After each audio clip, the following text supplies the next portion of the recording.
ọ bụrụ ibute arụsị dobe na be gị, ị na-ebute arụsị dị iche iche na-edosa na be gị, ma nọọ ngwa ịsa ya ihe na ya so na ọ bụrụ na ịchọọ ibu na ya, maka na achọọ dike na ngwuru afọ dike ezinụlọ abụọ ọchịchị, mata na ọ tara amụ ekpi ji ibi ụgwọ, maka na ojije mmụọ adịọkwanụ ka ọ nọ na mmụọ, maka na azụwa agwaghị ikwu agwaghị ibe na azụcha nke ahịa jụrụ ajụ, maka ọ bụghị otu arụsị si ede ude na mba ka ụda nkwa ya si wee dị. Igbo mụrụ nze mụọ ọzọ, ekene m unu.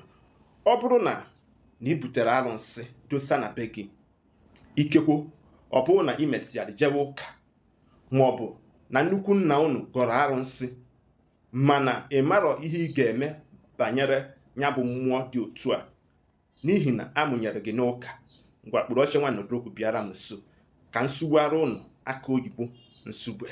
Anaghị agba arụsị ọkụ isi na imebiga arụsị, a na-ajụna arụsị ajụna.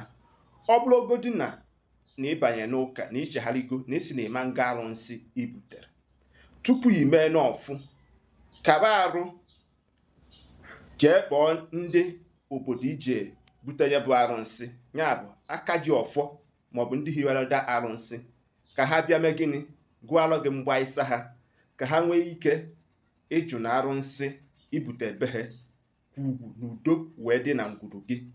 Failure to do so, arụsị dị otu a ga na-agba ụnụ ụgwọ, arụsị dị otu a ga na-akpa ike na ngwuru.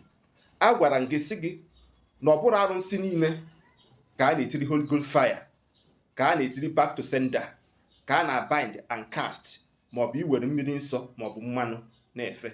O nwere arụsị ọ ga-abụ ọ bụrụ na ndị na-afụ maka ya nwa abịarọ, maọbụ nke nwa ewerughị arụsị hijuna ya ebe o si, arụsị dị otu a ga-ebido mewe ihe ike na ngwuru ahụ, especially na ọ bụrụ na onye bunatarụ maọbụ onye butere arụsị ahụ emerọ ngwa ịsa maọbụ iwechiha ya azụ ebe o si. Ị nwere ike imebi ọgwụ, mana ịfụrụ arụsị ị nweghị ike imebi arụsị. Ọsọkwa na bụ na emesịara gbaa that artifact ọkụ, you feel na everything have settled.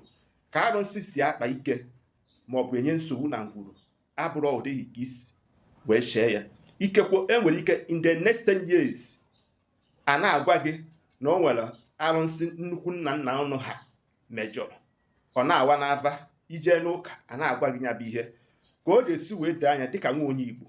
Ọ bụrụ na ọ bụ gị nwa bụ onye ji aka gị bute ya bụ arụsị na ịgọrọ arụsị tupu ijewe ụka, kaba arụ buchi ha ya bụ arụsị n'ọfụ ebe o si. Ọ bụrụgodị na ịma mmegbu n'ọfụ, kaba arụ gwuo ụmụ gị tupu maọbụ ọ bụrụ na achọọ gị afọrọ gị na ngwuru a na ihe arụsị dị otu a na-eri, na ihe ị ga-eme na mgba ịsa ya ka unu nwee ike iwechiha ya azụ ebe nsi wee bute ya. Ama na okwu a na nkọwapụta doro gị anya, maka na ndị Igbo kwụsị na ọ bụrụ ka arụsị dị ede ude na mba ka ụda nkwa ya si were adụ. Obe m otu a n'onu, maka na ndị be anyị sị na ikwu amarọ ibe ezi. Aka mbụ nwanne unu nwoke bụ Maazị UC. Biko nyere aka ka ịtụsa ihe ozi a ka ụmụnna anyị tinyere m ebumnobi ha, maka na atụala ọmarụ mana atụala ofeke. Ụmụnne m ndị Igbo, ndewonu.